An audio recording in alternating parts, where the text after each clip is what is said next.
Good evening and salutations, my GH fans.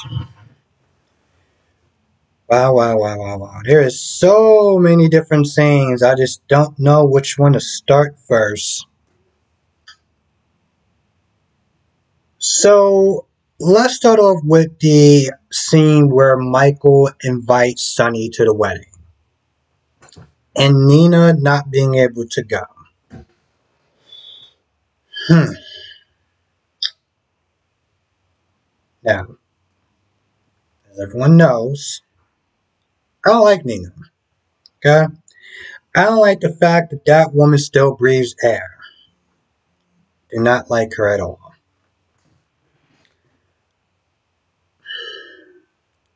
She's done some terrible things.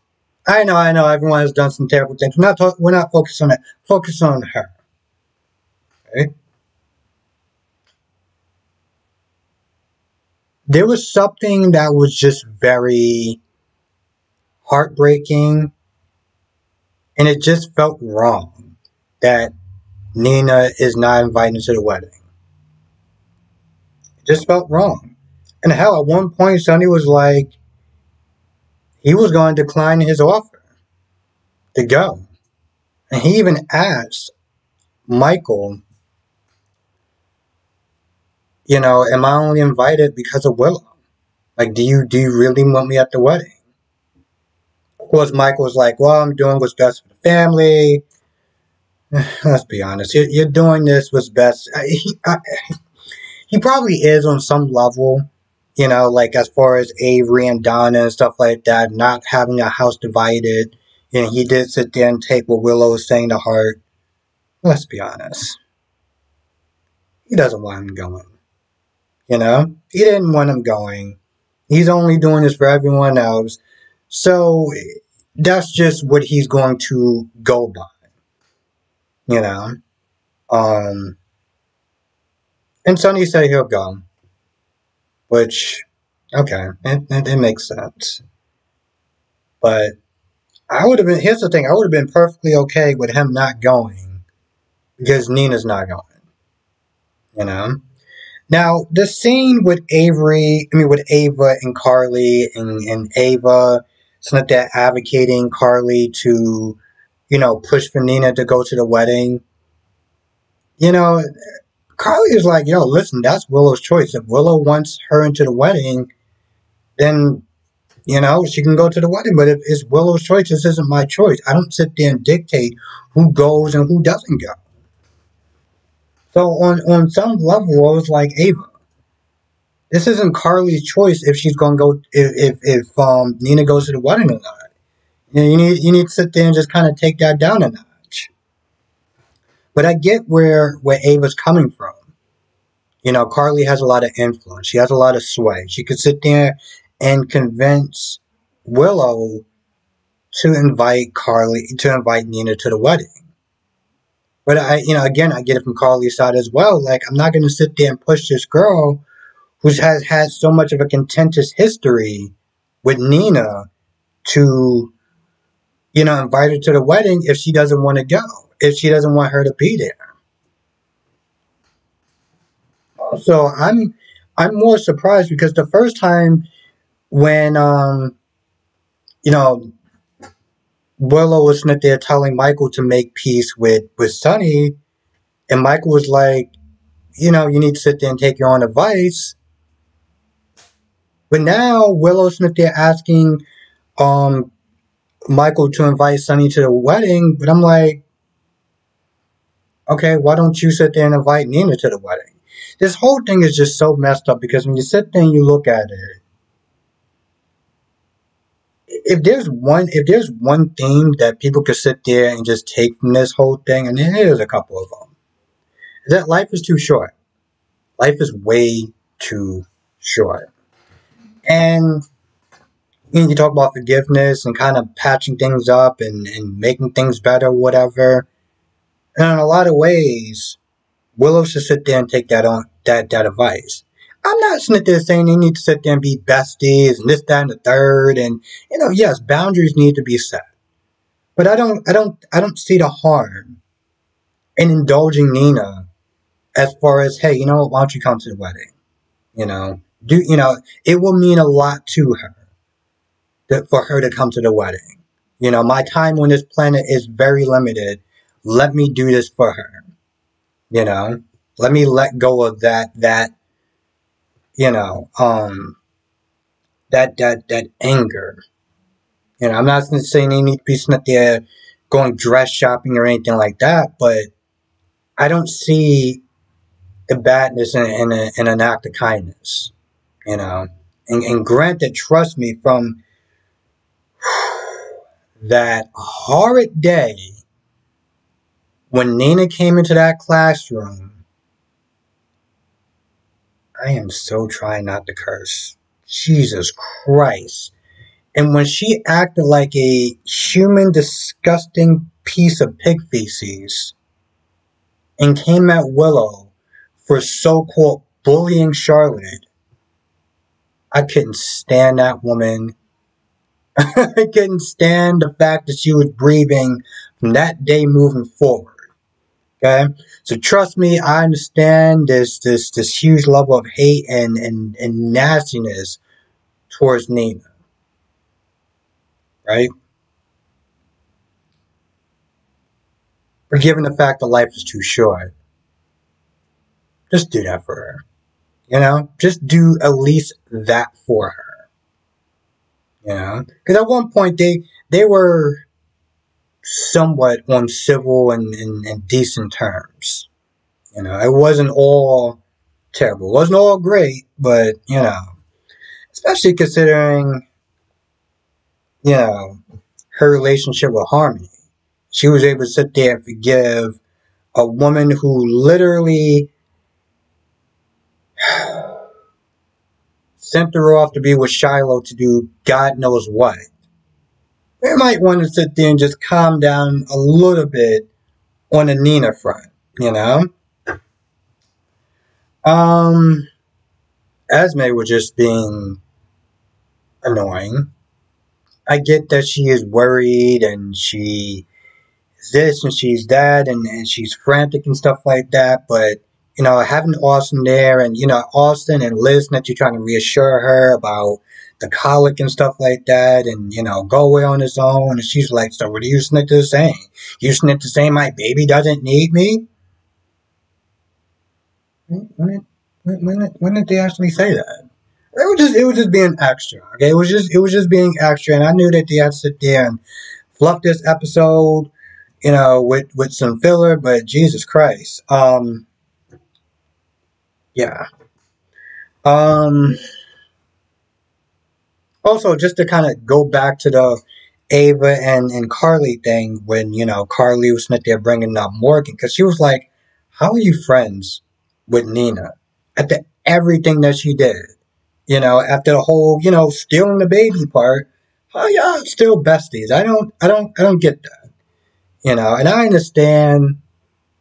You got to sit there and forgive. I understand it from a logical sense that you got to sit there and forgive someone because you got to sit there and find a way to move forward. For your own stuff. For your own peace of mind. But I feel like it's a lot of woosah. There's a lot of I don't get that personally, okay? I don't understand this bestie thing and she explained it. And I get it from a logical sense, but I feel like there's certain things that warrants a little bit of contentions. A little bit of yeah, I still can't stand the fact that you walked the earth. Um and of course, you bring up Morgan and everything like that, and I get that too. I get that too. Um She's only doing it for Avery's sake. I've talked about that at length. As far as she took his pills and everything like that, and that caused him to manic and spiral, right? And I've also sat there and said it's not like she told Morgan to get in the car, to knock TJ to the ground, and do what he did. She didn't sit there and use the magic wand and tell him to do all that, but yeah. So Curtis is there. He's frustrated, and he's talking about he wants to go to the cops and just be a pain in the ass. And Laura's like, "Listen, there's nothing they can do. On top of that, they're in international waters. So again, there's nothing they can do." Towards the end, I had an epiphany. Um, with Esme and him still being like, I don't trust her. How could you trust her and stuff like that? He thought about Drew, and it was like, he's the key. If he can remember, we may sit there and have a fighting chance as far as fighting them.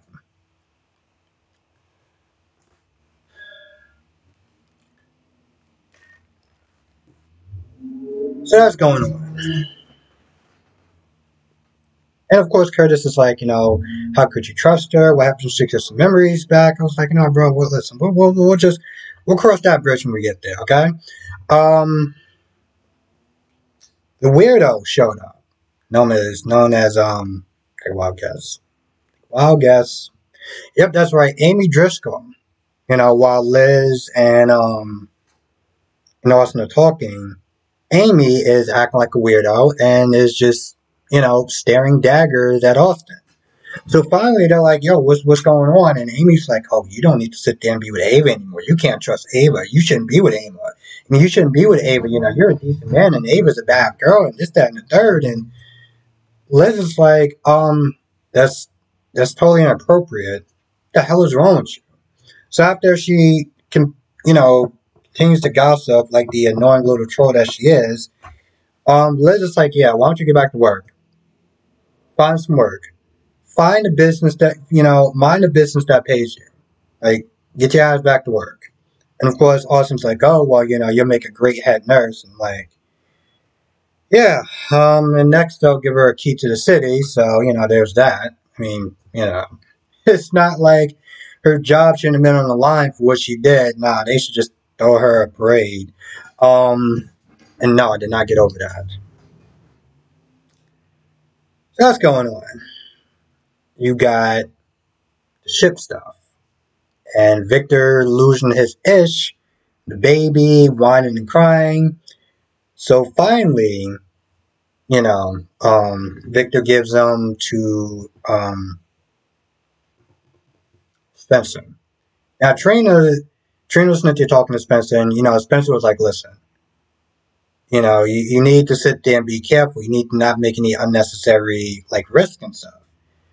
And I can understand why the walkie-talkie has come in handy. At first I was like, "Yo, they're gonna know Seth's missing." Okay. But Victor was like, when the guards came to him, he was like, "I don't really care about this inventory crap. Like, y'all deal with that. I'm running this type ship. Like, I don't need to be sitting there dealing with BS." So it was kind of a good thing because, she's able to know when the guards are going this way and that way and stuff like that. So it gives her kind of an advantage. And she's like, "I need to sit there and find a way to stall." After she found out that Victor has lost his damn mind, and his world plan of I don't even want to call it world domination. It's just, well, let's be honest, it's called genocide. let's be honest, that's literally what it's called. She's like, "I need to sit there and find a way to stall this way, give the cops and our families more time to sit there and reach us." Long story short, she managed to do something as far as causing the engine to like she damaged the engine somehow. And it was bad enough to a point where one of the guards said to Victor that we may need a tow or something like that to get us the rest of the way. So she did a good job there. But that captain just saying, you've been on this boat for a while, been doing pretty well, but at some point, your luck is going to run out. And Victor invites Spencer to, finally get some to eat. He's like, "I'm not going to starve you."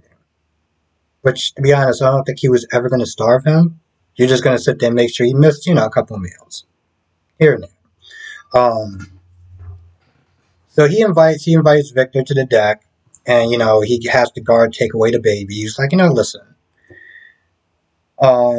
I decided to be a little nice, since all this diversion and stuff like that you're doing is going to become very unnecessary. And Spencer's like, he's looking at him like, what are you talking about? And of course, one of the guards brings in Trina. So now she's caught. She's caught, and yeah. I mean, here's the thing. It was only a matter of time before she got caught. I will give Trina her props. Okay, she must have really been good at as far as hiding and seek, hiding and seek and stuff like that. So I give her her props. Very important to sit there and play those games as a child. Never know when that's going to come in handy. She did a good job. She managed to really evade these guys for like 4 to 5 days. I guess Victor was working with amateurs or something. But yeah, all the fun has came to an halt. Nina, Ava also found out about Trina, so she left and left Carly to sit there and babysit Avery. And then Nina came to the door. She knocked on the door. She came in, and now before Nina came to the door, Carly was sitting there thinking about what Ava said as far as trying to bridge the gap between Nina and Willow. There's not a lot of time left. She could be that person to sit there and really bridge the gap. And she thought about that. And although she was kind of annoyed with Ava, like, yo, I'm not, she has one there. The hell you want me to do about it? She was sitting there thinking about it maybe from Willow's sake, you know. But I feel like, this is just my guess, when Nina gets in that door, Nina's going to do something to hurt Carly. Carly's going to be like, yeah, F that. Just like when Carly was calling Nina, just like when Nina called Carly about Sonny being in Nixon Falls, and Carly started running her mouth, Nina was like, yeah, F that. And she just hung up the phone, and she decided not to say anything. I feel like that's going to be the exact same thing. I could be wrong, and, I guess time will tell, but, yeah, let's see. So, yeah, I think that's about it. I forgot this one actually required two pages, so that's interesting. Anyway, I feel like that's about it. But as you know, as I always sit there and say, if I did forget anything, come to the live stream tonight, 8 p.m. Eastern, 5 p.m. Pacific. I will be talking about that. I'll be talking about GH. I'll be talking about YNR. I'll be talking about days. I'll be talking about BNB. I'll be talking about all of it. So, if I missed anything, and that goes toward the other shows as well, come tonight to the live stream, as I do Monday through Friday. Weekends, Saturdays and Sundays for members only. If you're not a member, hit the join button. We have a lot of fun. It comes with some pretty cool perks. I do videos that's only designed for members. I do, live streams that's only for members, and I do members monthly shoutouts. So yes. I know. Here's the thing. I know a lot of other people sit there and do like their members and their Patreons and stuff like that. Shout outs, but they'll do it like on a video, and they'll just have a bunch of people's names and stuff like that. And I find that to be somewhat impersonal. I wouldn't care, like when I get to 100, I would not care if I had to sit there and read each and every single person's name, because I feel like they have supported me, and I will definitely sit there and show my appreciation. I don't know. I'm not going to sit there and say what person did. There's a couple people that do that just put like their members or their Patreon's names in a video format and just roll off the names at the end. And I mean, I think it's nice. Don't get me wrong. They're definitely spent there shouting them out and telling them that they support them. But I just feel like this is a lot more personal. Anyway, with that being said, I'm going to go. I want to thank you for watching, and I will see you in the next video.